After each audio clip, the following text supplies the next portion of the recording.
Good afternoon, everybody. Here are some interesting questions.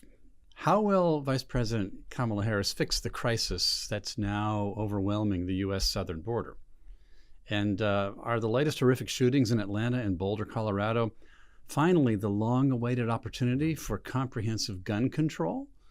And look at the U.S. Senate. Will the filibuster be soon entombed as a relic in Madame Tussauds Wax Museum? These questions and more we'll talk about on today's episode of Independent Outlook. Welcome again. I'm Graham Walker, coming to you from the Independent Institute here in Oakland, California. We're just a stone's throw from San Francisco. And our goal is to give you some interesting commentary on the events of the day. And of course, as always, we are delighted to be in partnership with our friends at thinkspot.com. Thanks, friends, for making this possible. Thanks to everybody who's coming to us through the ThinkSpot webpage channel. Also, we have lots of our friends viewing this program through our Facebook page, through our YouTube channel, our Twitter feed. Most importantly, however, I am delighted to be joined, as always, by my two colleagues. First of all, David Theroux, founder and president of the Independent Institute. Welcome, David. Thank you, Graham. It's a pleasure, as always, to have you with us. And I see there's some interesting recently published books from the Independent Institute sitting on the shelf behind you. So hopefully later you'll have a chance to mention those. Also joined by my colleague and friend, Dr. Williamson Evers, who is the director of our Center on Educational Excellence. Welcome, Bill. Thank you. Delighted to be here. Glad to see you. Boy, you've got a really full bookcase behind you. And who are those heads sitting on the top? They look famous and old.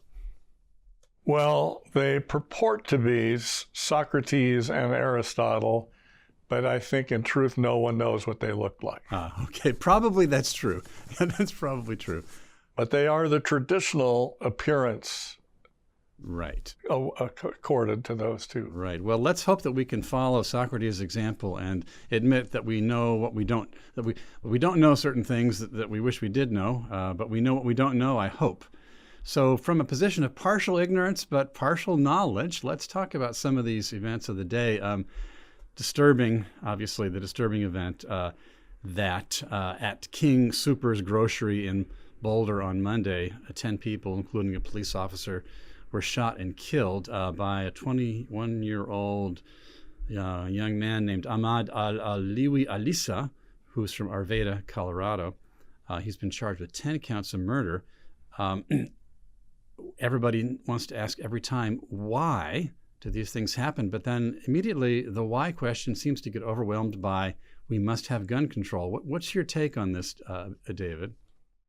Well, it all goes back to this woke ideology of race and gender and what have you, that those factors determine someone's understanding and worldview, and the world can be divided into oppressors and oppressed based on those criteria.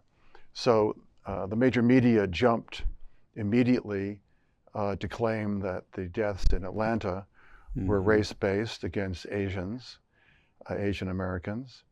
And it turns out that the perpetrator was motivated because of his striking back at porn. Had nothing to do with it whatsoever. In fact, the FBI and I believe the local district attorney said there's zero evidence that that was a factor. He had visited the massage parlors, right, and he was motivated by his hatred or dislike of prostitutes, and his fear that they would be a temptation to him. Exactly. And so he was going to rid himself of temptation. Right.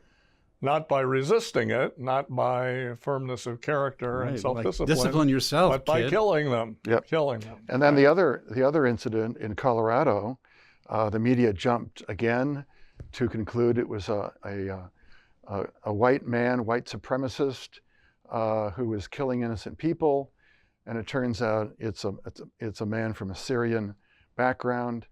And it now turns out that he is a sympathizer of ISIS. He was planning on going back to Syria, but the COVID epidemic prevented him from doing so.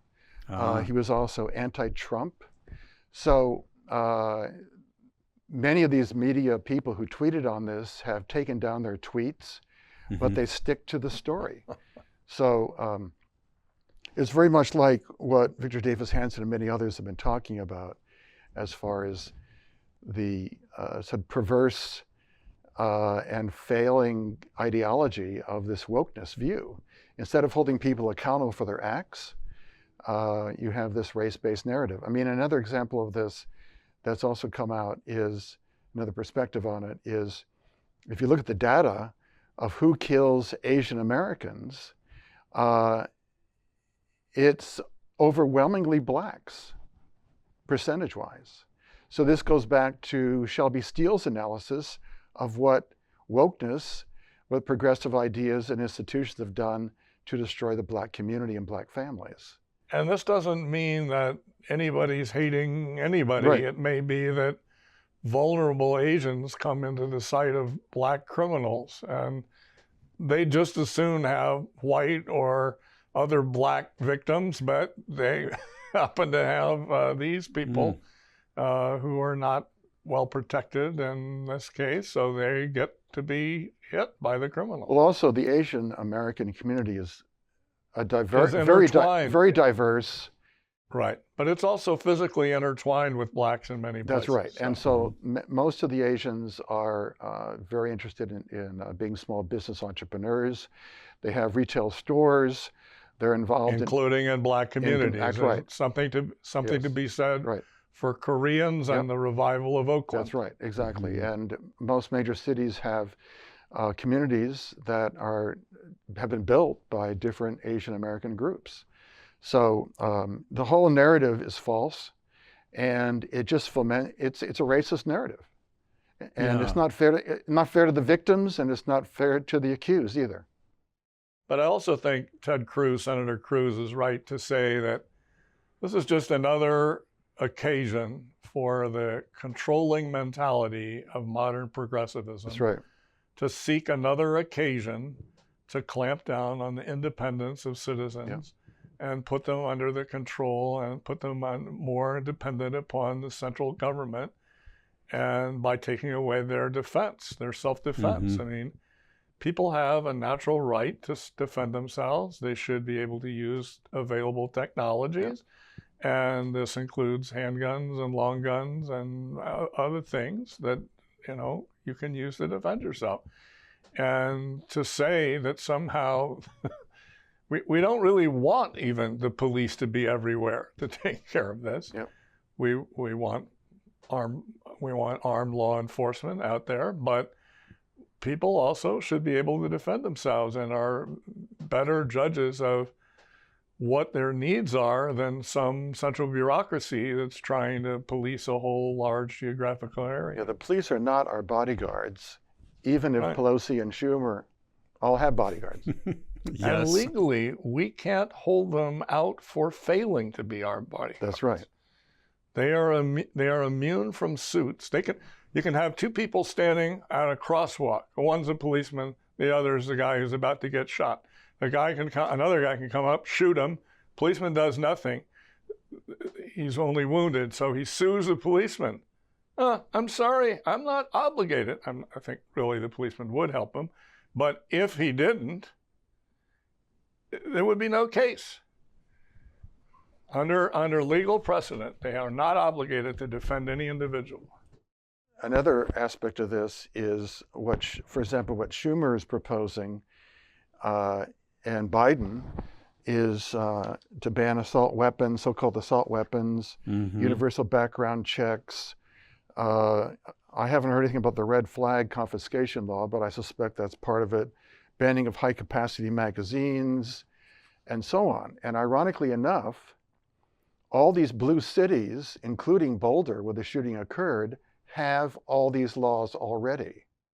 Right. And Cruz also pointed out, none of these big proposals would have stopped these things from happening, because as David's pointing out, it's already on the books in these places. And the idea of the automatic, the high-powered weapons, we used to have that banned. Famously, Senator Feinstein was associated with this. It lapsed. There was no real change of any sort associated with it.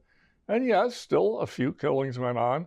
but not any more or less notably than while the ban was on. And then in addition, and it's not just that Boulder has very strict gun control laws, which is exactly what Schumer's proposing and Biden. Yeah, yeah. But the state of California is ranked number 12 as being the most strict gun control state in the country. Right. And on top of it, where the shooting occurred is one of the King Soopers grocery stores. King Soopers has a ban on carrying guns in the stores. So it's a gun-free zone. Oh, gun-free zones. They're like drug-free zones. Right. So, I mean, the point here is that all the measures that are being proposed are exactly what exists. And we have this outcome, plus the fact that people cannot defend themselves, as Bill is saying. And if people can't defend themselves, guess what happens? Yeah. Then they are a target. Right. And a gun-free zone is like a zone that says armed people with malicious intent, come here, do your worst. Come get us. It's like, come get us, right? It's a magnet. You may remember years ago. Speaking of magnets, we seem to have one at the border right now. But anyway, David, you were about to say something. I'll say one other thing. You may remember the Columbine shooting years ago in Colorado. Right. Right. And it turns out that the shooter, or shooters, I guess, I'm thinking of there was a shooting there, but I'm thinking of the shooting at the theater. There's another shooting. Different one. Mm-hmm. Right. So it turns out the shooter literally passed many shopping centers and malls that had private security guards and carry provisions that you could be armed, and went to one theater and passed many theaters that had bans on guns, and went to the one theater that didn't. That had a ban on guns. That had a ban on guns. Oh, interesting.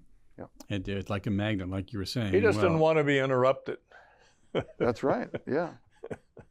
And I mean, Schumer and these others that are all protected, Biden is protected, right? And so on. Dianne Feinstein's protected, Michael Bloomberg is protected, et cetera, et cetera. You know, if you ask them, well, why don't we just not have your security detail with you? You know, they wouldn't even go outside. And they'll say, well, I'm a public figure. But the point is that the police are not going to be your bodyguards to protect you if you're in danger. So the average person who is told that you can't protect yourself is a sitting duck for nuts, essentially. Yeah, we wouldn't want a society with that many policemen. No, that would be really bad. Exactly. Right. That would be terrible. So like one policeman for every non-policeman. That seems like half the population would be policemen. That's a lot. Well, John Lott, the famous economist who focuses on this issue in his book, More Guns, Less Crime, has shown that those counties and those states that restrict the ability to have a gun have higher crime rates. And he's shown that if you change the law in a particular county or state up or down as far as restrictions, the crime rates follow exactly according to that. He shows that statistically? This is such a powerful empirical studies, and he's been updating it for decades. Wow, that's fascinating. The view that more guns, less crime is not true simply doesn't hold up to the data. But yesterday, President Biden called on the Senate to immediately pass the 2 House-passed bills that would tighten the screws on gun ownership even further. So I think, you know, they have to get to 60 for this, right? It's not a budget matter. It's not a, Treasury matter. And so there's not 60 votes for this in the Senate, I don't think. I think that's right. They could get Collins and Murkowski, maybe not Murkowski. Maybe not Collins. They both have large rural populations. But whatever it is, they're not going to get to 60. Hey, we're going to come back to that filibuster thing in a minute, but we're getting some great questions from some of our friends on ThinkSpot who are watching, participating with us here. One person with us just sent me this question here. A person said, people cite Australia's gun control reform as a piece of evidence in the argument for buyback programs and other measures meant to reduce gun violence. Is this a legitimate case we could potentially emulate? Interesting question. Do you guys know the answer? It falls into the same category. If you reduce the ability of people to defend themselves, guess what? They're not going to be defended. Right. And that's it. it's also better to see Australia as a gun confiscation program. So buybacks can mean many things. They can be kind of a soft confiscation. And we don't want any kind of confiscation, soft or hard. Yeah, definitely. I mean, if some philanthropist or some community group wants to have a buyback program and offer to pay people for turning in guns and ammunition, whatever, fine. There's nothing wrong with that. Don't do it. If you do it, take your money and use it to pay for a security service. Right. and you know, having people who have expertise in a neighborhood or a town is ideal. That's much better, right? But the idea that it should be mandatory is grossly mistaken. And one of the things is, as long as we're advocating self-protection, if you have your own gun, practice. Yes. Because a gun that doesn't shoot the malefactor is not a useful gun. You gotta know what you're doing. Keep your practice up. The COVID is winding down here, so get in there and practice. And also it's like any tool, you know, keep it in good shape. And keep it stored where you can use it, but also where children won't where it be touch. safe. That's right, exactly. I did appreciate the comment that Vice President Kamala Harris made yesterday, apparently commenting on the shootings in Colorado. She's absolutely tragic. She especially commended a police officer who is performing his duties and with great courage and heroism. I mean, yes, that needs to be said. That's right. Especially in the era of defund the police, we need to recognize police officers who have great courage and heroism and give their lives up. We should. That's right. So speaking of Kamala Harris, I thought it was pretty funny that the White House has just kicked out a bunch of staffers who use marijuana. But there she is bragging in television advertisements that, yes, or not in television interviews, yes, I used marijuana, yes, I inhaled.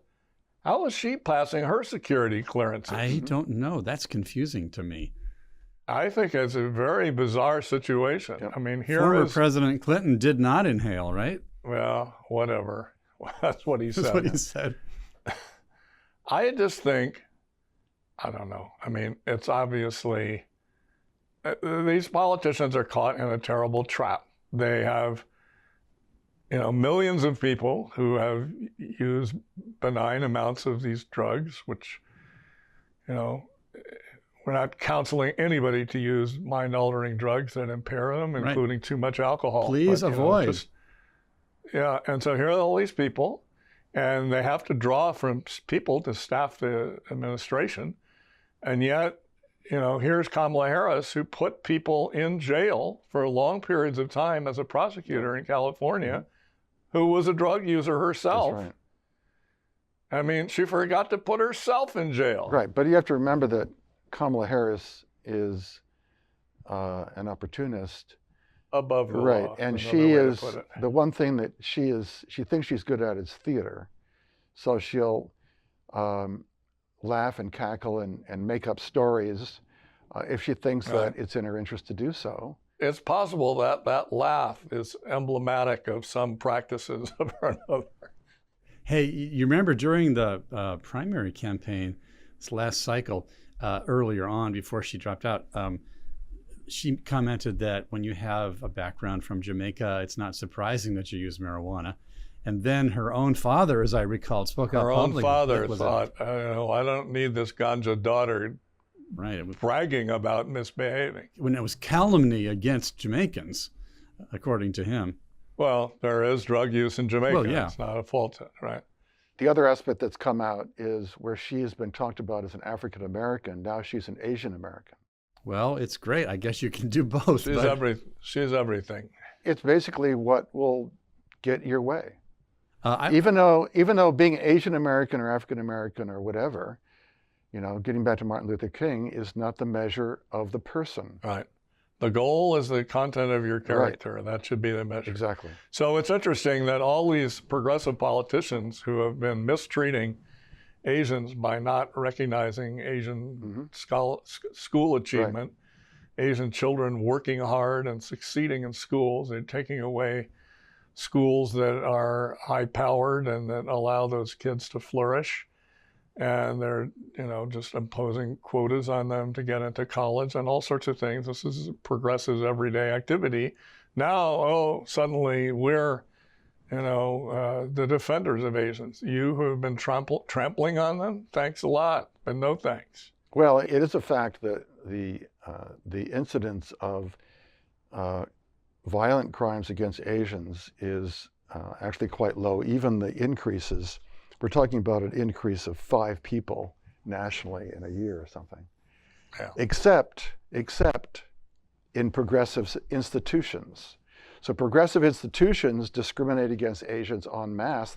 Harvard Right. being the most notorious example, and they actually got the case thrown out, which is a sad reflection. Even the case was overwhelmingly showed that Harvard's policies were discriminating directly against Asian American students. So we were talking about how no-gun zones are a magnet, and I was trying to segue into the magnet at the border, and I think it'd be an excellent time to make my segue. Well, yeah, especially since President Biden has just appointed Kamala Harris as the border czar. Exactly. She should just definitely be able to fix this. Okay, so I've just got a great comment from one of our participants who says, how do you think Harris's tenure as border czar will unfold? Is she merely there to provide cover, or is the administration going to have to make serious immigration concessions to open border left types in the media to save face? That's a question from one of our participants via ThinkSpot. Look, I think honestly speaking, they put Harris in there, one, because, she's a high-profile person, and since she's a multiracial background, it's going to be tougher for people to attack her because she can play some kind of race card against her critics. Mm-hmm. The fact is, they're going to have to do something either like what Obama did, the Obama-Biden administration, and deport a lot of people and so forth because they can't manage this flow, or they're going to have to do something like what Trump did, and they'll probably do some mixture of these, but they'll clothe it in much more wonderful rhetoric. Mm-hmm. And, I understand the cages are now made out of lucite instead of metal. It's just... Oh, I feel good about that. Yeah. Well, the other thing to consider is whether Harris is being put in that position to distract the growing animosity against Biden. It could be. They put out instructions today that from now on, all administration materials are supposed to refer to the Biden-Harris administration, yes, and not the Biden administration. Right. Oh. So it could be that she's given this high-profile job to be part of that. Possibly, she of course wants to be president eventually, and partly because they have to divide up some tasks, and Biden is not capable of doing everything. And so Cheney did a lot of work for President George W. Bush. You're going to see some of that here. And I think that, getting back to what you were saying, Bill, about her intersectionality, meaning that she can take the heat more because of the woke ideology. Exactly. And Biden can't because he's a white male. But I think part of the point is that if Harris can't deflect it, then certainly Biden couldn't deflect it. Yeah, and it's better right. have her take the heat than him. I think, though, we should consider some reforms that Independent Institute has discussed in the past about treating admission to the country as a kind of a voucher, Right, kind of thing that somebody could come in because they put down some funds, or they show they have a job, or various things that would encourage productive individuals coming into the United States and discourage any perception of immigration as just something that's responding to a welfare magnet. Mhm. Milton Friedman once said that it's really not a large welfare state, a beneficent welfare state, a munificent welfare state is not really compatible with very lax immigration.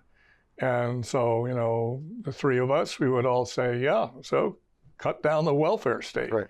And the Biden people are taking the opposite view. Yes.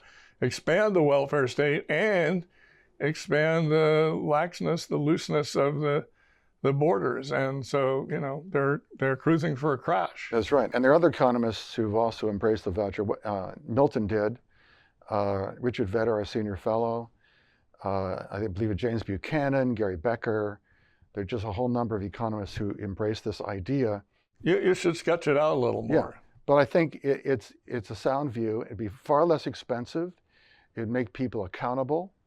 And you wouldn't have this tragedy of the commons with these coyotes and cartels raping girls and women and abusing children and parents selling their children to the cartel. I mean, just it's mind-boggling what's happening. It's not very nice for these children. No. It's not really good for family integrity. No. It's just not. It's not good. And you know, at the same time, they're not making a serious effort to control the border so that people come in a regular way. I thought it was intriguing yesterday on CNN.com. They published a piece on this so-called border crisis. And one of the lines in it, this is CNN, is the border open? Not quite. Right. Well, the really interesting story was in the Washington Post a few days ago, where the transition for Biden-Harris were told by the civil servants, by the regular professionals that handle immigration and border control and customs and so forth. They said, look, if you do these things that you've proposed during your campaign, you're going to have huge numbers like nothing we've ever seen before. Right. So be prepared. Right. And what did they do? Nothing. They were heedless about it. And I think the part about the unaccompanied children is, of course, the part that grabs everybody's hearts, my own included. But when you look at what's really happening here, I would say this is an instance of a policy of pernicious compassion. It's rooted in compassion. Of course we can't turn back. Of course we have to accept every unaccompanied child. But when you take that as a policy of the state, then you create an incentive to mistreat children. And that incentive is culpable and pernicious, although it's justified in the name of compassion. Right.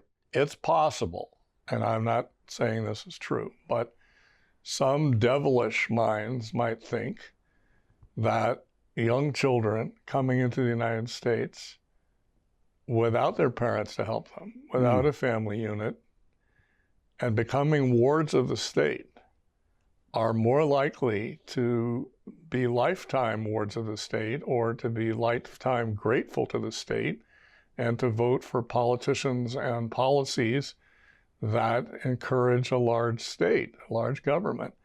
And so, you know, I tend to agree with Graham that probably most of these policymakers are doing this on grounds of an ill-conceived compassion, but it's possible that some of them have Machiavellian motives. Wow, too. what a thought. Well, I mean, I think going back to people like Tom Sowell and Shelby Steele and so on, who've discussed how using the progressive array of social welfare programs and freebies and so forth to buy people and to make them loyal is not an insignificant part of this. To give you an idea of the numbers, Gallup did a study, and they found in 33 countries, 42 million people want to leave those countries, and 27% of them want to come to the U.S. So that's 120 million people. So do we have 120 million people on the welfare state? Yeah, great. So the Harris poll, Harvard-Harris, I don't know. It's got no relation to Kamala.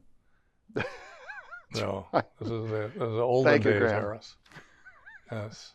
They did a poll. The two policies of the Biden administration that are most disliked, so like at the 70% dislike level, one is this policy of reducing the border control. And the second is having biological males compete against girls in school sports. Mm-hmm. So those are the two most serious errors as far as the public is concerned that Biden has made. Yes. And, you know, the boys wrecking girls' sports, it's there. It will, you know, keep being a sore spot. But this immigration thing is, they won't let any journalist go in and see the conditions of these people, right, where the capacity is 5 times what it was designed for. Far more than 5 times. So, all right, David, I'm sure you're right, but I'm just saying it's horrendous how packed in they must have them. It'll make, you know, we used to hear about prison ships or, you know, slaves being thrown into the hold of ships or cattle cars going to prison camps in Europe during World War II, all this sort of thing. It's going to be crowded like that. Literally, in some of these detention centers, the children have to sleep on their side so they can squeeze them all in the room. Oh my goodness. Yeah. What if, however, there's a Nixon to China possibility here? That is to say, if the Biden and Harris administration recognize that it really, open borders turn out not to be sustainable after all, and that some kind of limits are necessary, could it be that we might be able to get a reduction in immigration, a control and lawful law-controlled immigration through efforts by someone like Kamala Harris, the way that Nixon was able to, you know, make a détente with China more than anyone on the left could have done? I don't think so. I mean, I think they're going to do it because they're going to have to do it. As I said, they're going to have to use some of the kinds of things that Biden and Trump, that right, Obama and Trump did. But they're not going to be given a free pass. So here was Nixon. You know, he built his whole career on being an anti-communist. Mm-hmm. And if he was going to say, okay, this is something where we can have a modus vivendi. And I'm not saying, you know, we all kind of forget. There were critics at the time, but they weren't many. So Harris is not some trusted, it's not like Bernie Sanders goes to China. True. That's a good point. You know, because Harris is considered kind of a political weather vane by progressives. I mean, here she was, a tough prosecutor. Yeah, she wasn't their first choice. And so forth. No, she was not. She's not Elizabeth Warren. Elizabeth Warren, who once was a libertarian before she decided that wasn't going to get her anywhere. So, you know, I don't think she's going to be given a free pass. And Biden has never had the confidence of the left. So, right. I mean, if Harris was smart, she would do something, and that would save the day. She'd be a hero. She'd be a hero. And she might make herself more presidentially viable. Right. But she's not going to do it because she's too weak and opportunistic. Neither of these people are people that are thought of as having a strong spine. Mm-hmm. Right. If she came out as favoring legal-only immigration, it would be her Sister Souljah moment. Yeah, but it wouldn't. I agree with Bill. I don't think it's going to happen, but I don't think it's going to happen. They've gone too far. They've gone too far. And the only thing that could allow for cover for this would be if the AFL-CIO and the Teamsters and the farm workers and the teachers' unions all simultaneously came out for that. Right. Legal only. All right. Then she could do it. And of course, in the past, the labor unions have been restrictive. Oh, they were greatly. This is within our recent memory, the three of us. Mm-hmm. So they could do that. They're not, right now, they're not, partly because they often have a large Latino membership. But I just think that would give her enough cover to do it. Interesting. Well, anything along these lines is going to have to go through Congress. They can't do this kind of immigration reform through reconciliation. And then that brings us back to where we were a little bit ago. You got to get those 60 votes because for everything except for Supreme Court nominees, all major legislation has to be, it has to overcome a filibuster with 60 votes.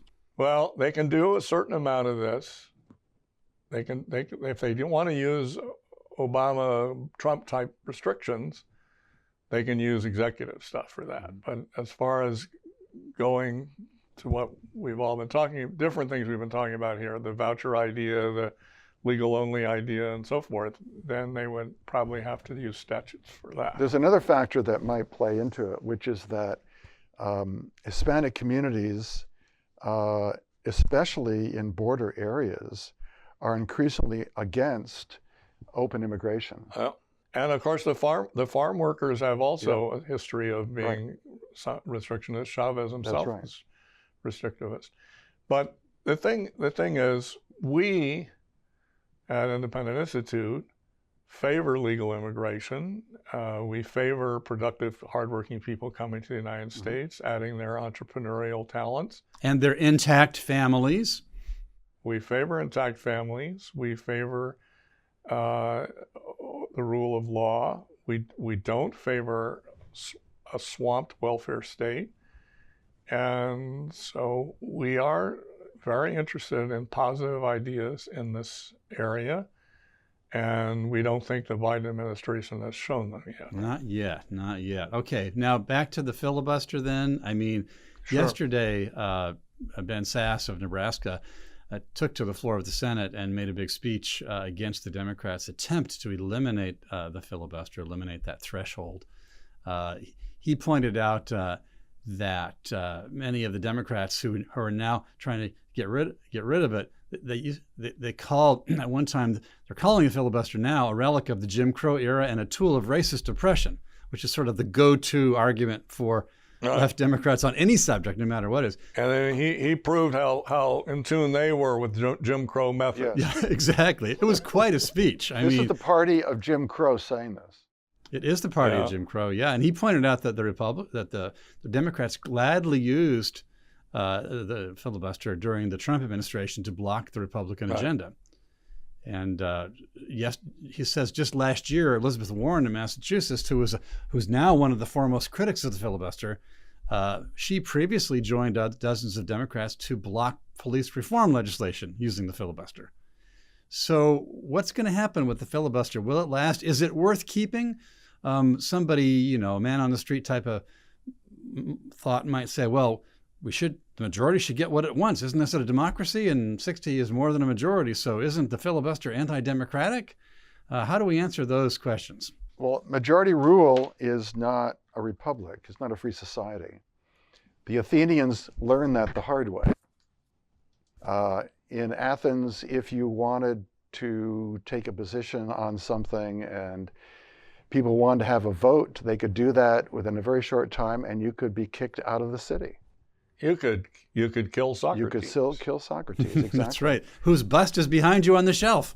That's right. That's Socrates over my head there. So one of the insights that the founders, America's founders who wrote the Constitution and so forth and debated it, were mindful of was having an electoral college so that you wouldn't have this disproportionate ruling, not just by majority, but by cities over rural areas and so on and so forth.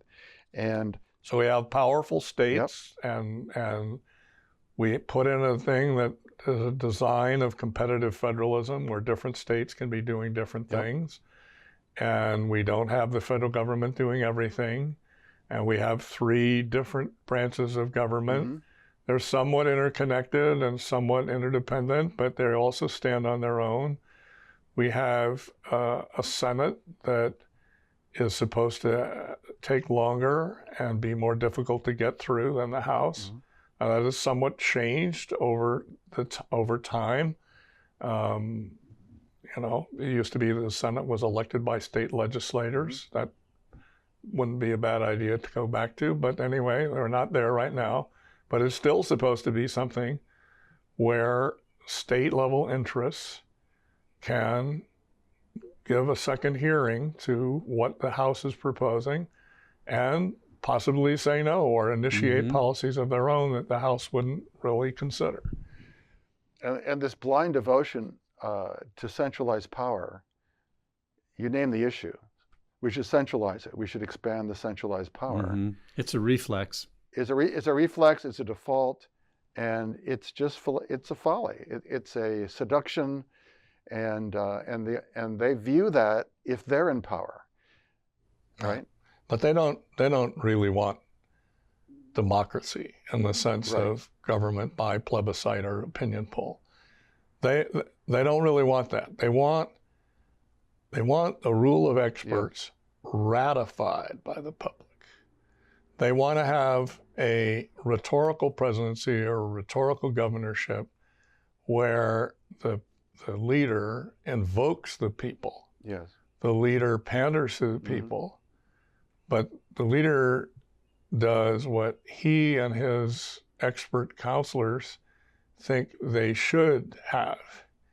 And then he tries to convince them that that's what they want. That's right. Now, I mean, you know, to some extent, all political systems have a certain amount of this, but these people take it to an extreme. And it's not, you know, the public believes a lot of things that are not true. I hate to say this to our audience, but astrology is not true, okay? And yet, a sizable number of people believe it is true. And America is not a democracy. That's America right. is a complicated republic where we seek... It's a complex, as has been described by political science, it's called a complex republic. Right, and the view that a lot of progressives have, that we the people means me the people, and we see that in how the COVID-19 was treated by Anthony Fauci and others.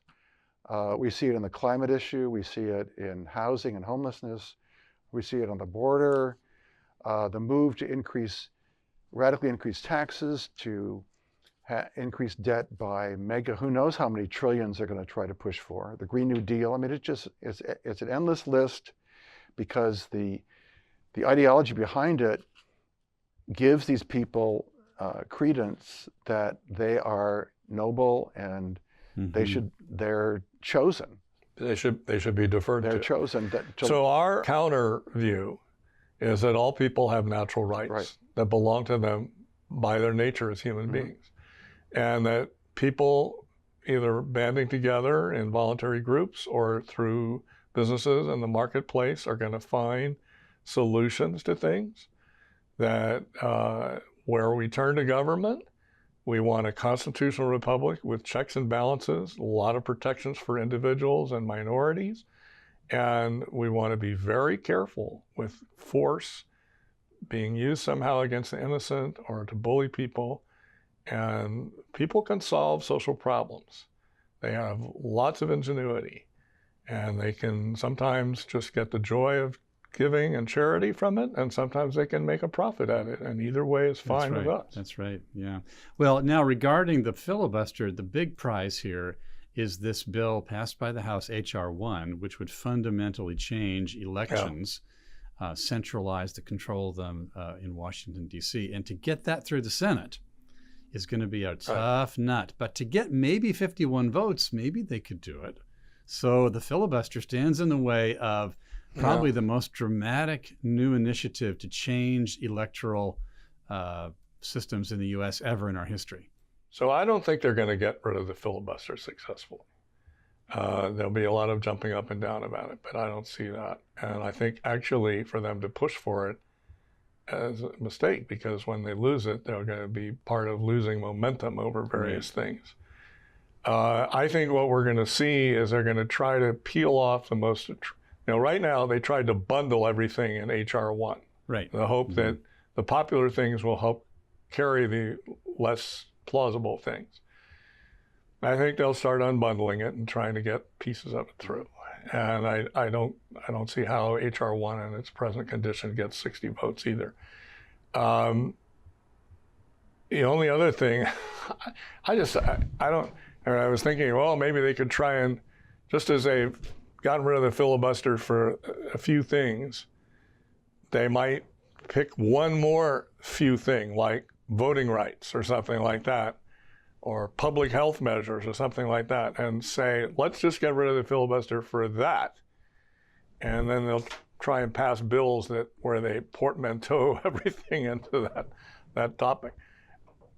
It's like putting welfare measures into the defense budget or something like that. So politicians have a lot of peculiar ideas to get their way, and so I'm sure we're going to see some of those. But it would be a shame to have the Senate no longer, this cuts against us, the three of us. We have ideas, the three of us, that would have a tough time getting through the Senate. Indeed, right? That's right. And, but that doesn't mean we shouldn't fight to convince public opinion that we're right. And it's not going to be stable, and it's not going to stick if people are not convinced that this is the pathway to go. Right. It's healthy to have to reach a higher threshold of consensus. It is. There's something about that, just as a procedure, it's respectful. It limits rash policy making. Oh, the other thing is you have federalism, and in smaller units that want to do these things, you do them. Give it a try. And it's if you're trying to do something at the national level, you better have overwhelming consensus for it. Otherwise, you shouldn't be doing it. Exactly. The difference, Bill, about what we're looking for is, instead of centralizing power, like H.R. 1, the so-called For the People Act, which right. That's always a good signal to look closely if they're saying something like that. Right. So it's really For the Swamp Act, and it reminds me of, I forget the exact quote from H.L. Mencken is, they'll get it good and hard, the average person. But the difference in the proposals that we're making is to open up choices and opportunities for people, not to constrain them or ban them. And, I agree. And make people dependent and unable to make their own way forward and uplift their lives and the ones that they can help. Nonetheless, we all agree that not everybody is at the same place we are right now. That's right. And it's going to take some convincing, and that's why we exist as an institute. And that's why we need your supporters, you listeners to this, to help us carry the word of these ideas into the general public. And we advise some legislators and policymakers too. Right. So all three of us do. So one of the people who has been against H.R. 1 is also the same person who's been outspoken against eliminating the filibuster, who is West Virginia Senator Joe Manchin.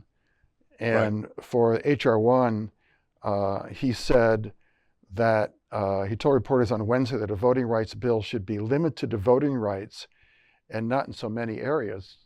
He's no dummy. He's not. So he's doing this unbundling that I was talking about. He's talking about the unbundling. That's right. Yep. Well, I agree. And speaking of various senators, I noticed a major diatribe against Ron Johnson the other day. Apparently, for various things like questioning some of the experts on COVID-19 and saying maybe there were some voting irregularities in the last diatribe presidential by election. whom? I think it was the New York Times, but it might have been someplace else. Anyway, one of the major papers that I read just took after him as a conspiracy crazy and tried to tag him with QAnon and a bunch of other stuff, which is really unfair. I don't think he's a carrier of those particular views. Right. He's a thoroughgoing conservative. I don't think, he even has some libertarian tendencies, depending on the issue. And I thought it was very unfair. It was just like a smear, I think is the best way to put it. Well, another person who was smeared just recently was Tim Scott. Right.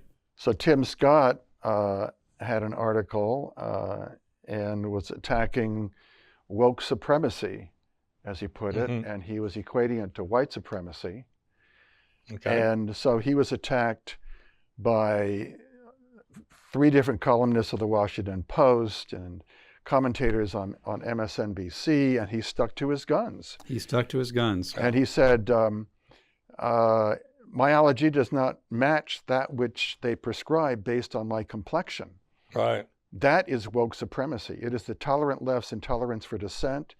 It's a progressive conception of diversity that does not include diversity of thought. It is discrimination falsely marketed as inclusion. And he's exactly right. And so he was good for Tim Scott.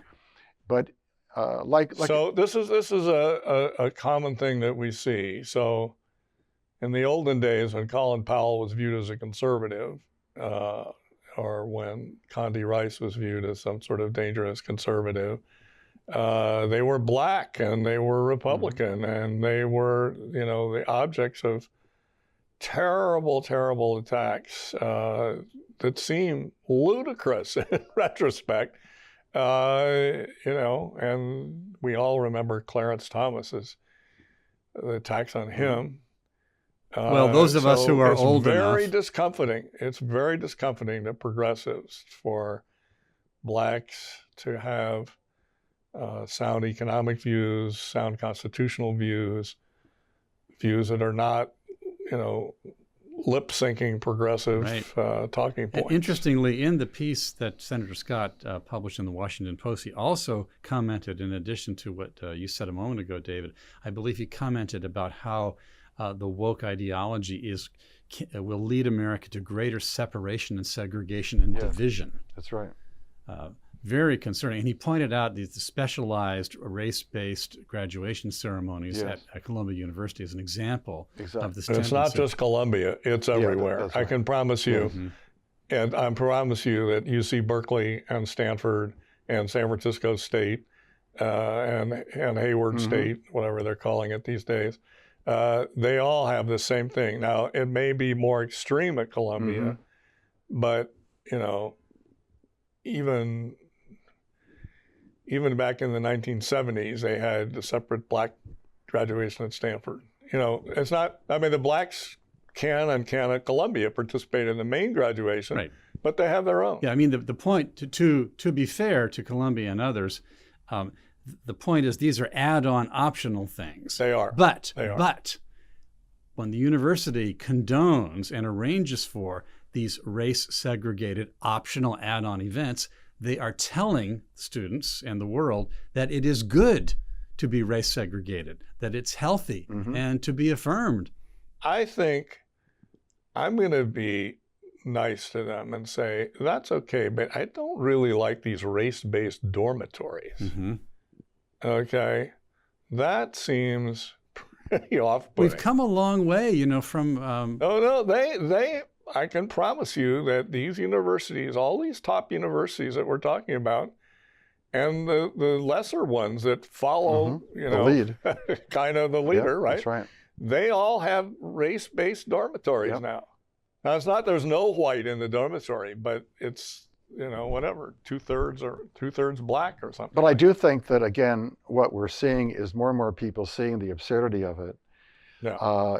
And another sort of facet of this is, and we've talked about this before, is the recent court decision in San Francisco by Judge Ethan Schulman against the San Francisco School Board's edict. They're going to rename all these schools.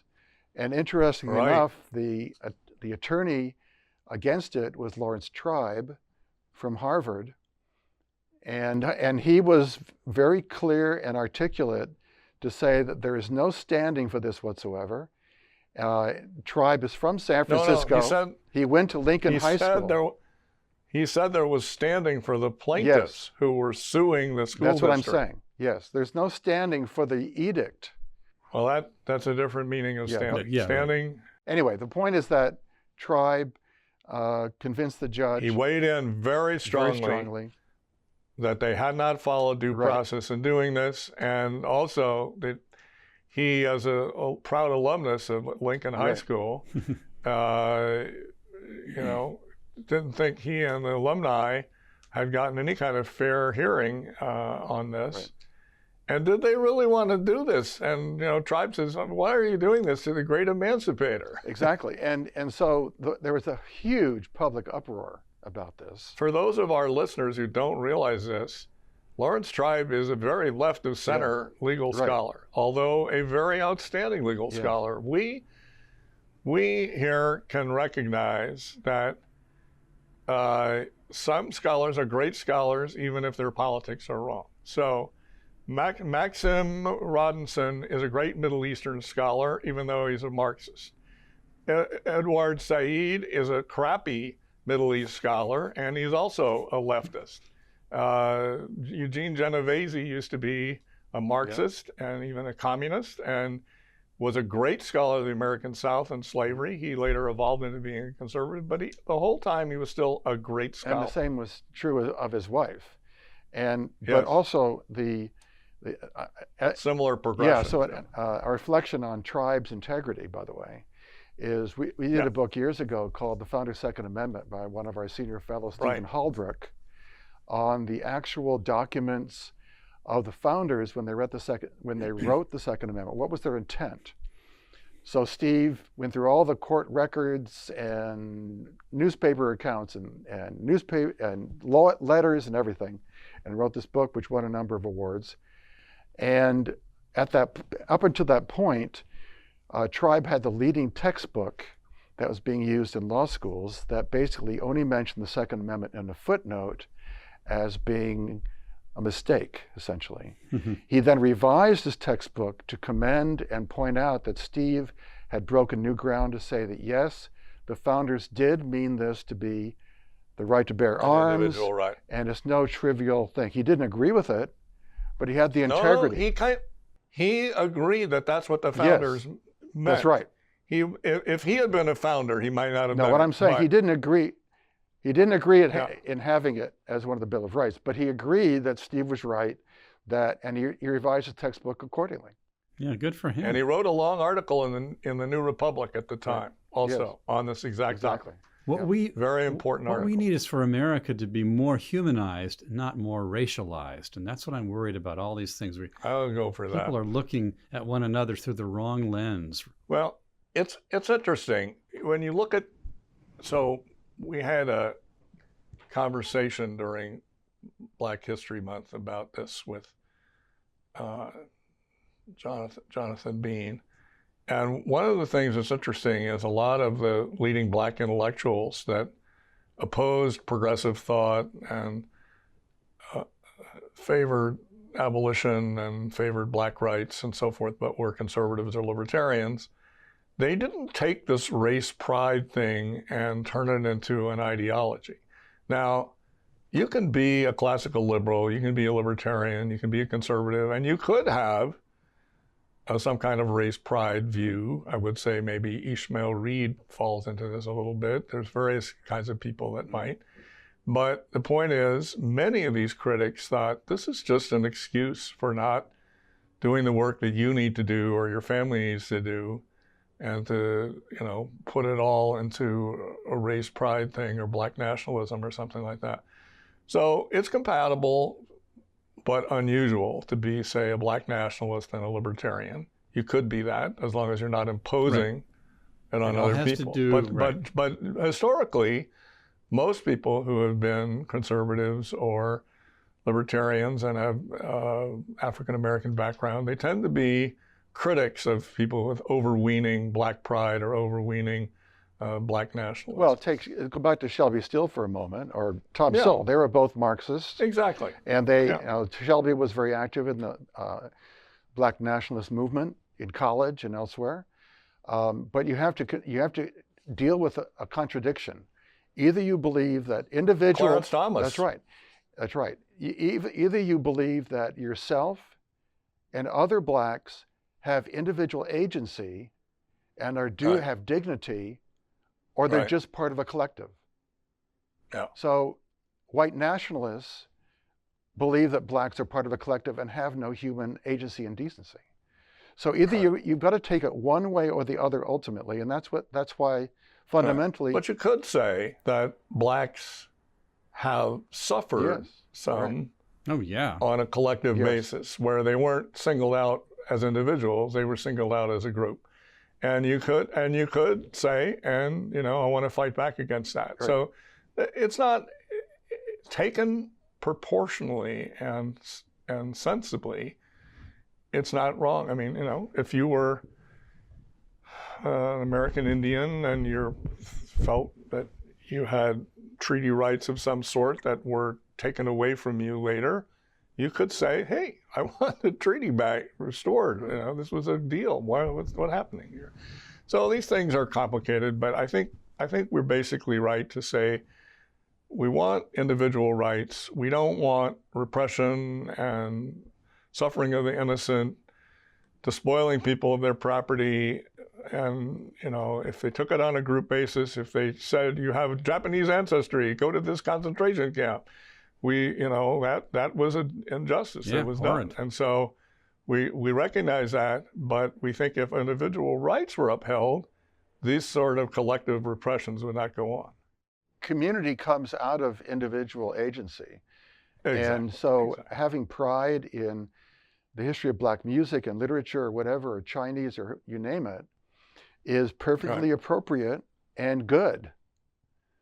But I'm simply saying that the tendency of progressives and nationalists of different ethnic views who deny individual agency is to foment racism. Yeah, it is. So another thing that just comes up under one of my scholarly interests, of course, is education and education reform, and we've just gone through ethnic studies controversy here in California. And one of the interesting questions is, they'll sometimes define racism as something that only a powerful group can impose on other groups. So you can't have Black racists who don't like Asians, or you can't have Black racists who dislike Jews, or you can't have Jews that dislike Asians, or you can't have Lebanese that don't like Syrians, whatever it is. So clearly that is misleading. But we went through this ethnic studies controversy. We talked about it in previous episodes. That the State Board of Education in California just voted to adopt an ethnic studies model curriculum. They had 100,000 comments on Wow. it, almost all negative. But anyway, they adopted it. This went through its fourth iteration. A few things, and I think I and the Independent Institute can take some credit for some of this. So I wrote 2 articles, both for Wall Street Journal, 3 articles, 2 in the Wall Street Journal, 1 in the Orange County Register. And so the first one was just as I was retiring from Hoover and coming to Independent Institute, and the other 2 were since I've been here. And so one of my main criticisms was they tied this all to capitalism. They say that their basic idea is that everything is designed by whites to oppress Blacks and other racial groups, particularly Asians and American Indians. Not all Asians, though. So that's what their theory is. All American institutions. No, but Koreans are part of the oppressor group. Well, I'm just going to get to that in one second here. So that's white adjacent or conditional whites. We'll get to that in a second. All right. So anyway, the point is they tied this all to capitalism. So they took that out. 1.1. There's no explicit attacks on capitalism anymore. Now, I wouldn't say it's pro-capitalist. I wouldn't say that it recognizes that capitalism and free political institutions can be an avenue through which people can rise and advance and get their interests attended to and so forth. They don't really have that, but they took out the explicit anti-capitalism. That's a game. Still some stuff about imperialism and whatever in there, but it's not anything like what it was. They took out all this. They took out all the stuff about cop killers being idolized and people who assassinated congressmen being idolized. They took that out. Now, they still have the thing about worshiping the Aztec god who gets human sacrifice. They forgot to take that out, but that's still in there. Yeah. And as I said, they still have imperialism and oppression and some stuff like that. They added in something they did not have, which was stuff about achievement. Mm-hmm. So they have now Black achievement, Black success, Black accomplishments is in there, which was one of my complaints, is that they had nothing about how people could succeed in American society. Exactly. And they have examples of it. Now, it's only for Blacks, but of course that's, the main point where there's suggestion that there's no possibility of success or rising. So they've adjusted that. They added some additional groups. So they have their pet groups, which are Blacks, Asians, American Indians, and Latinos. So they're still in there. And the reason they're in there is because the leftists think that these are going to be the agents of revolution in the future, the vanguard of a social transformation. But they put in a lot of other groups. And it's still mainly those four, but they put in Jews and Sikhs and Armenians and on, including Koreans, okay? So, and they added anti-Semitism as a bad thing. They didn't have, in the original plan, they had no anti-Semitism, but they put in anti-Semitism, and they also put in Islamophobia, but they put in anti-Semitism. So now they have this idea that David was kind of getting at, and that's still in there. So this is, if you achieve under this under critical race theory, and you're under white oppression and everything, and your group is able to succeed, it's because your group was made adjacent white, or that the whites have decided that you are a white conditional. So let's say, so that doesn't mean your skin has suddenly changed, but you're like acceptable to the whites, and on their sufferance, you're allowed in the ruling group, but you're on a knife edge. At any time, they could throw you back into the abyss. Okay, so you're white adjacent. It's like you're a collaborator. I mean, it really is like that. Yeah. So you're collaborating with the oppressor, and the collaborator therefore allows you some rewards. You see? So they have that. Obviously, I don't think that's pretty ugly. That was in the original, and it still remains. Ugly stuff. It's ugly stuff. And so none of us would have voted for this, but I think I can take some credit, and Independent as an institute's helping me for getting rid of some of the very egregious things that they have removed. Also, as I understand it, it's not going to be mandatory for graduation. Well, that's a separate matter. So there's two things here. This is getting a little into the weeds for our listeners, but I'll keep it brief. So there's a model curriculum, which is not mandatory. Right. It's just the default kind of thing, and it's what most of the textbooks are going to be written around, and the instructional materials that get approved and so forth. So most districts are going to adopt something like that. And then there's the question of whether taking a course in this is going to be required. That's a separate statutory matter. And that's the thing that he vetoed in the past. It's going to come up again now that they have a model curriculum. I think it will probably pass, given how dominant the Democrats are in the legislature. So it still will not be that you have to take exactly this course. It's just that the districts will have to make an effort to do an alternative. Now, the super leftist, super critical race theory people, we can view this thing as moderate critical race theory.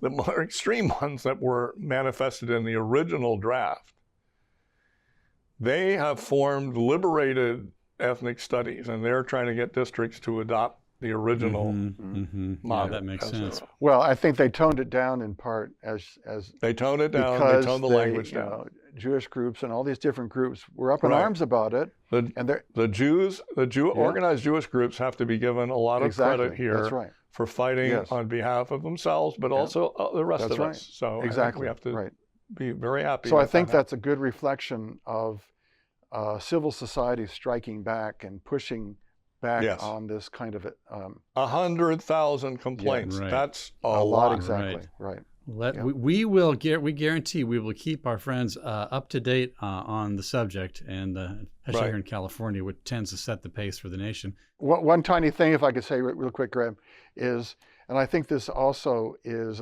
a lead-in to the recall effort for Newsom, because he shut the schools down, and he has his children in private schools and all the rest of it, and people are furious about it, and their anger continues to grow and spread.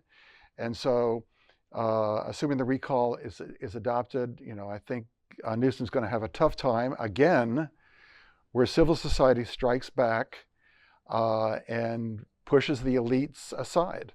Yeah, that's very interesting. By the way, the elites don't even realize. They really never acknowledged that they had these 100,000 complaints. And during the state school board meeting, they spent half an hour congratulating each other and kumbayaing and saying, oh, aren't we wonderful? And aren't all the people wonderful? Whatever. The most weird thing and saying, gee, we kind of goofed here, and luckily we were able to use various paths to try to get us to a better. No, it was all, oh, I'm so glad to be here in the same meeting with my colleagues, good grief, on and on and on. Anyway, enough of that. They are not self-conscious of what a bad situation they're in. David, before we come to a close here, I wonder if you want to share with some of our friends upcoming books or recently published books from Independent Institute. We have some great stuff that we're publishing. Maybe our friends would like a quick reminder about those books before we sign off. I think you had some in mind. Well, right behind me over here, there's a book called New Way to Care by our senior fellow, John Goodman.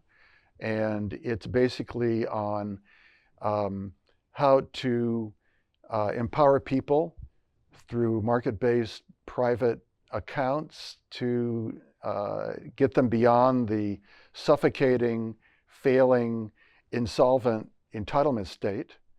And in the process, about 2/3 of federal spending is entitlements.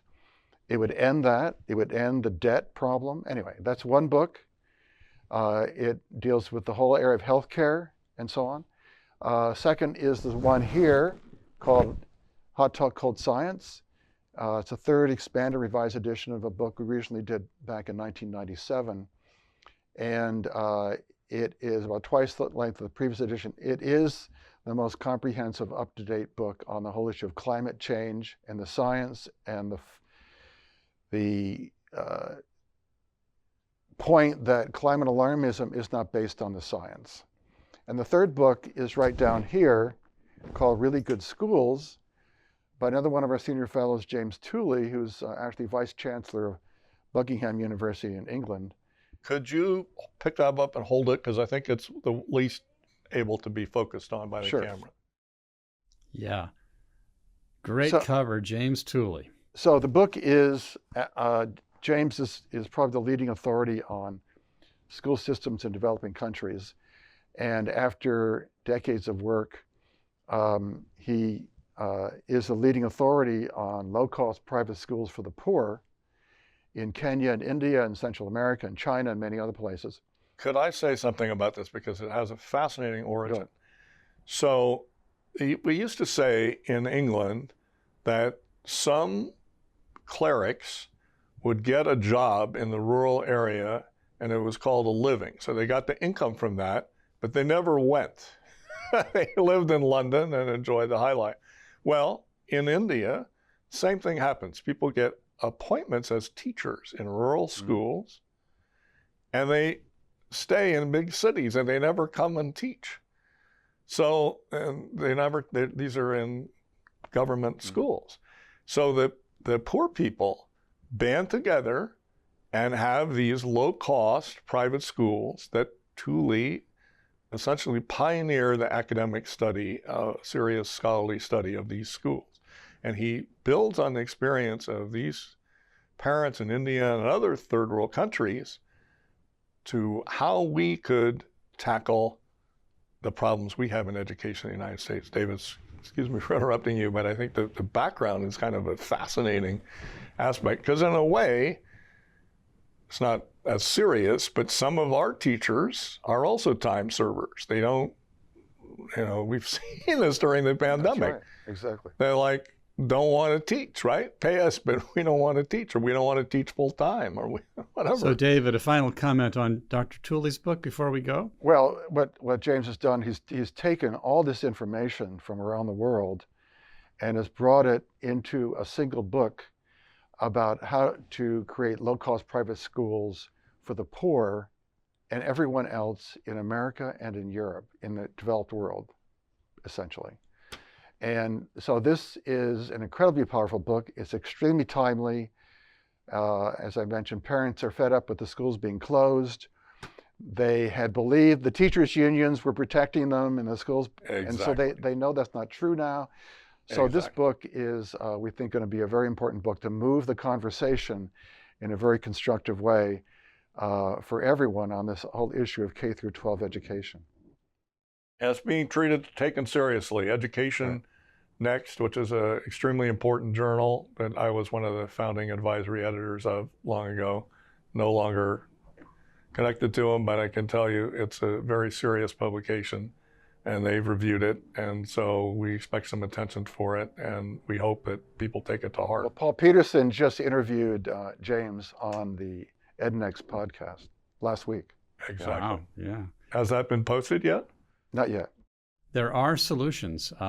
We are not hostage to rule by experts, and the fate of individual liberty is not over. We are looking forward, and we invite all of our friends who join us for these conversations to buy these books, consider them. You can go to our website, independent.org, for a plethora of resources on these and other matters. And we also invite you to join us in 2 weeks for another episode of Independent Outlook. Thank you to David. Thank you. And to Bill Evers. Thank you. And join us again, friends, in a couple of weeks. Goodbye from the Independent Institute. Take care.